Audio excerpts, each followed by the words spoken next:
So, good morning, Allyn, and thank you very much for sparing your time with me. Oh, you're welcome. My pleasure. And as you are aware that, we have an establishment called Next League Executive Board. The Yes. essential objective of this particular establishment is to, kind of help people become the best version of themselves so that, they can achieve, while our goal and objective is to achieve a professional success. Yes. In terms of they getting a coveted green card, which is called extraordinary ability green card. Normally, as we know that, if one has to come to USA, one would need a sponsor, or one would need a lottery, or one would need to be related to somebody here in the US.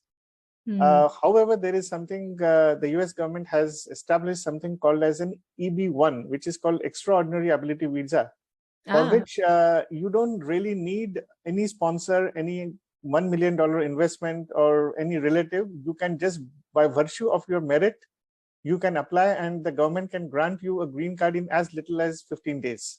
Oh, wow. Okay. So that's one of the most interesting and intriguing things about it. The law, however, says that it does refer in the law that one should be a Nobel laureate, one should be an Olympian, or one should be an Oscar awardee, or should have got some awards of these nature.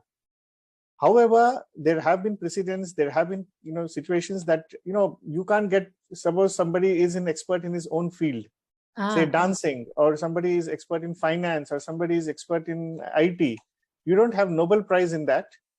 So what happens in those cases is that there is a matrix of success which is established, and government has certain regulation and guidelines to that, that if you don't have an Oscar or Nobel Prize or Olympic medal, something akin to this, then you should fulfill the standard, and you really need to be the best in the world. So our objective at Next League is to essentially help people to become their best version for this particular purpose. Okay. And we know that Monroe Institute is the world's leading education center, and there are various programs that you have been conducting, and that inspired us and motivated us. My own experience has been very enriching out of this program. So could you please tell us about the Monroe Institute and its mission? So actually, what we're here to do is help expand human consciousness. And we believe that expanding human consciousness does help people, and it individually helps people reach their highest and fullest potential, because they are able to access so much more of themselves. And it's very empowering, and it does lead people to live better and more fulfilled lives. At least that's my perception. That's absolutely. It's all a matter of our own perception, how we believe and how we act accordingly. Now, could you please tell us more about Hemisync technology and its association? There is also another body called Hemisync Incorporation. So how is that related to Monroe, and what is the whole technology all about? Okay, so Bob Monroe, Robert Monroe, who was the founder of the Monroe Institute, also was the creator of what's now called Hemisync. And Hemisync is a trade name for that technology. Basically, in the late 1800s, they learned about, scientists, it was actually a German scientist who learned about the impact of binaural beats. And so when Bob and his team were looking at expanding and working with frequencies in sound, one of them read this article about binaural beats, and they added it to what they were doing, which is what's made this technology so impactful and powerful. So that was, Hemisync is the trade name, and it was when Bob passed away, Bob Monroe, it was something that his children took on. So it is a separate company and organization from the Research Education Center called the Monroe Institute. We do use Hemisync in our programs. We do recommend, that people use Hemisync, but we also are expanding on what Hemisync is in our own right, and we call that Monroe Sound Science. And if you think about it, what Bob did was in the 70s and 80s and even into the 90s, and there was much different technology. Now, the binaural beat impact is very, even to this day, it is a very powerful tool to use when you're meditating or getting into different states of awareness and consciousness. With what we're doing now, we have new and more advanced technology. So we're playing with other ways. They're called modulations of how to create the frequencies. And so again, both of us are doing the same things. It's very purpose driven. It might be that it'll help you focus better. It might be that it'll help you relax. You know, everybody needs stress management to be functional the next day. It might be that it helps you step more into creativity. It can also be used for meditation practice. And that's where you can access those deeper parts of yourself to get inspiration, to get ideas, to have experiences beyond your physical reality, which opens you up to that higher potential.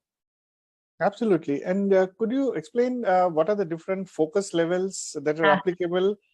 And I mean, why do you think they are the good tools for the people who want to aspire for this becoming extraordinary ability at Next League Executive Board, actually, for the Next League program? So Bob and Roe used this to map out consciousness. So you can kind of think of it in a simplistic way as territories. So it's a combination of frequencies that help you go to a certain territory. And that's where typical types of experiences happen. So with Focus 10, which is, you've recently taken a training, so you learned about Focus 10, that's a level where there's a combination of frequencies that helps your body go to sleep, goes into this deep, deep meditative sleep state, but your mind remains alert. So this is a wonderful training ground, because this means when you are having meditation experiences and things like that, you are going to be alert. So when you get that aha, that creative idea that solved that problem, you get the solution to the problem because you're tapping into those deeper aspects of yourself, you'll remember it. And that's the beauty of Focus. That's one of the beauties of Focus 10. Focus 12 is more about tapping into our intuitive self.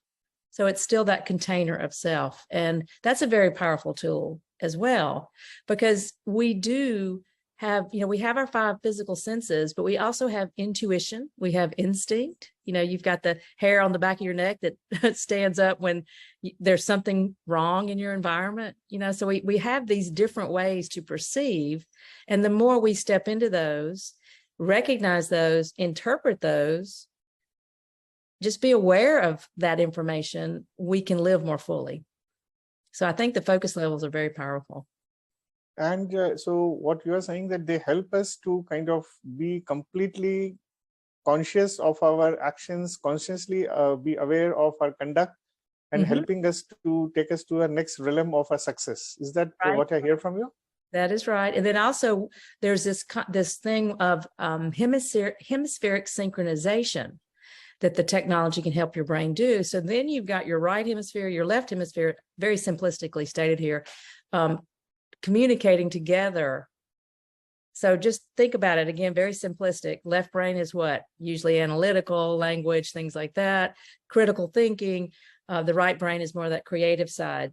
So you put those together, and it can also be a superhuman type of way to perceive.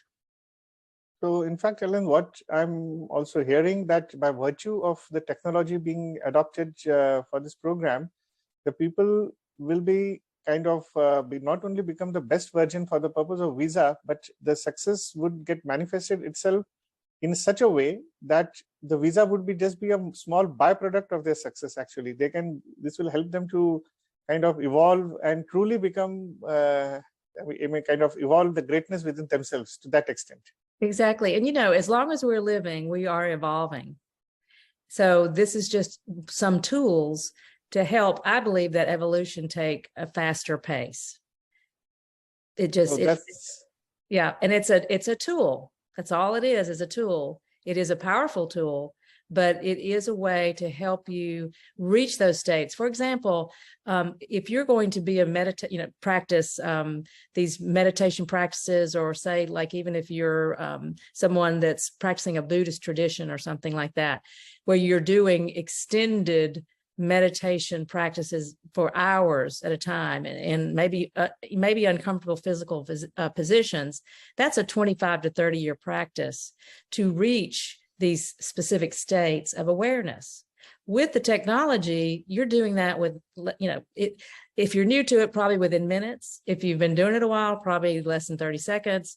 You're in those states, and then the technology helps hold you there. And so that's very powerful. We had a monk who came from, he was actually the head of his order, came from Canada, and he went through one of our gateway programs, and he said, you Americans, y'all just figure out how to get there so quickly.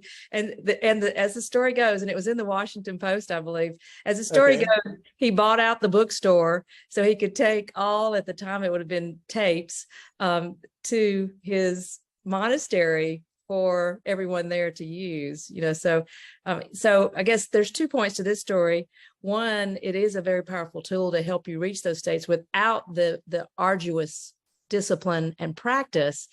And 2, if you are an experienced meditator, say you are a disciplined 25, 30-year meditator, it still is very helpful and impactful. So basically, it's like, having a kind of an accelerated program actually towards evolving to your best state, actually. So something like this, and you are using a very sound and a scientific tool for this particular purpose. Mm-hmm. And we do understand that, I beg your pardon? I was going to say, it's been around for 50 years. Absolutely. I think it is going to be quite a revealing for a lot of people actually around. And, since we spoke about the basis for this particular aspect, entire study has been around for over 5 decades and is based on sound technology. Sound, in a sense, very, established technology. What is Monroe Institute doing in terms of the development of the sound science technology for this particular purpose? And what are the next steps do you see into this? It's an exciting time because we do have technology that can just really take us far. We're looking into the audio visual experience. We're looking at 3D sound experiences that can be experienced with live audiences. So that's really exciting because there's new software that's making that possible for us. We are looking, there are basically 5 modulations that can be worked with. So we are using those, mixing those, and doing research to see how those combinations are beneficial to people. Of course, binaural beats is one that we use. And then again, we just are experimenting with different things. It is an exciting time because we do have, we have more ways to measure the effect as well. And we're turning our attention to virtual labs where people can do this at home with some type of mind monitor, so that we can also be looking at very large numbers of people who are using the technology and how it's working. So that's the beauty of this. It's not just us saying, yeah, it works. Okay. It's, there's ways to look at the brain and go, oh yeah, the brain is doing something. Coming back to the focus levels, which you mentioned about focus 10 and focus 12, I would like to divide my next question into 2 parts, more about focus levels and how many focus levels are there for the benefit of everybody actually who is going to watch this video, and to what extent you feel that an individual at a fundamental level to evolve of his best version is required, and how this sound technology can help the potential candidates, people who are wanting to kind of aspire for this extraordinary visa and becoming extraordinary in their own right, actually. So these are 2 parts of the same question. Okay, and I might have to get you to repeat the second part in a minute, but okay.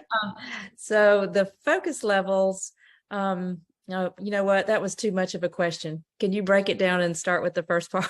Absolutely. So how many focus levels are there? And there we go. Which one do you think is optimum for somebody who wants to become his extraordinary level? I am aware of the program myself. I have been attending, so I know that there are many, but for the benefit of our viewers, so we'd like to know that how far one can go into this and how best one should optimally opt for.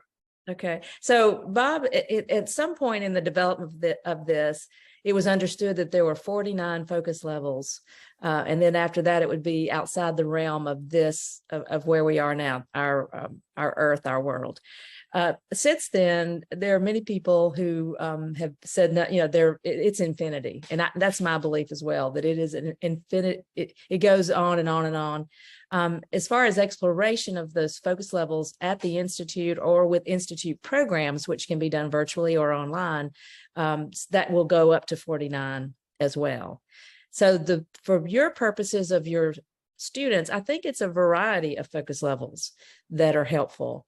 And I think, initially the more practical ones, which are the first two we mentioned, Focus 10 and Focus 12. The other ones will get you into more, more expansion of self, more understanding maybe of the broader world we live in. What we find is it's not really, at least this is my experience, it's not really a focus level that's taking you somewhere. It's the practice of working with the technology that evolves the human being. And we've had studies done by, and the group was MESA, I think is the name of it. They took our students, at about 700 of them, and did surveys when they had taken up to 3 programs. So they called them graduate programs, and their reporting of their life satisfaction, their life success, such as relationships, money in their lives, stability, safety, happiness. It was a significantly higher impact of that population compared to a population who had not gone through the experience. So, to me, that says everything. Oh, so that's wonderful. So not only the entire technology is based on a scientific foundation, but also there is a demonstrated impact factor that has been tested and measured for its effectiveness. Mm-hmm. So that's very nice. That was attending programs, so that's beyond just using a meditation. And, what you're talking about doing is having people participate in programs. And so I think that's an accelerated way to have the experience. Of course, you can do it at home with just buying the technology, but if you want the acceleration, an organized group, having a trainer lead you is an ideal way to pursue that. Okay, so that actually you have answered both the questions, Allyn, because this was about how the science technology can help the potential candidates. So you have answered both in one. Oh, good. That's perfect.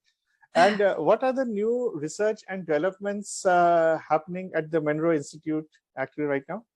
It's an exciting time too. When we had this pandemic situation happen, it shut a lot of things down. And one of the things that it did for a lot of people, not just our organization, was move us to the virtual world. So we are about to launch. We've got a memorandum of understanding with IONS, who is Noetic Sciences, to do a virtual research lab. Maybe possibly partnering with Muse or someone similar, which is a headband to measure what's going on in the brain. One of the first things we're talking about is looking at dreaming and how the brain is responding to the dream state.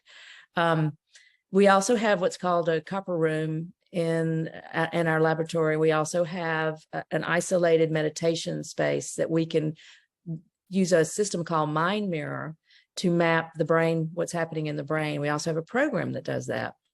And what's interesting about that, this was something that Max Cadwell created in the 70s, or discovered. He brought in people and mapped their brains, and they were healers and longtime meditators. And he discovered that their brain, when they were doing these activities, would go to these certain brainwave patterns. So he's labeled them. And so what we can do now is we can look at people using the technology and witness them experiencing those brainwave patterns. Wonderful. So it's very powerful. And what's so wonderful about this, you don't have to be using the technology after a certain point. After you've used it and you've trained your brain. When I was mind mirrored, I didn't have the technology. It was just music and someone doing a live meditation. And I reached one of the brain patterns within 30 seconds. I was sitting in a hardback chair like I'm doing now with lights on, so it wasn't a quiet place. People were walking around. I did that within 30 seconds. And then I hit what's called the evolved mind state, held it for 30% of the time. The awakened mind state, which was the one I hit in less than 30 seconds, was 97% of the time. And that's when you reach those, I kind of hesitate to say this, but superhuman potential possibilities is when you're in those states. That's what, the more people we can get to these awakened mind states that are hanging out there, at least a little bit of the time, the better we'll all be, the better our planet will be. I think that's very wonderful, actually, because we are trying to help people to become the best version for the purpose of becoming extraordinary. And I think there is a good way we thought that, this would, we could come together and help people in the best possible way. Collectively we can, because this synergy we feel that can really take people to places. So their dreams, their ambitions, their desires. And this is just what I'm visualizing is that, kind of memorandum of understanding between us is just one of the ways, and a very small way we are trying to do it. But I think after speaking to you today, I think we realize that there is a huge human potential that needs to be tapped. And where we will leave them, I think you will have a long journey. They can have a long journey with you thereafter as well. Yeah, I am so grateful and thankful that I have the position I do, because it's a wonderful place to be. But the even bigger thing for me is I know it's providing a huge service for individuals, and it'll continue to do so. And that's very powerful. Thank you very much, Allyn, for being with us today. Thank you.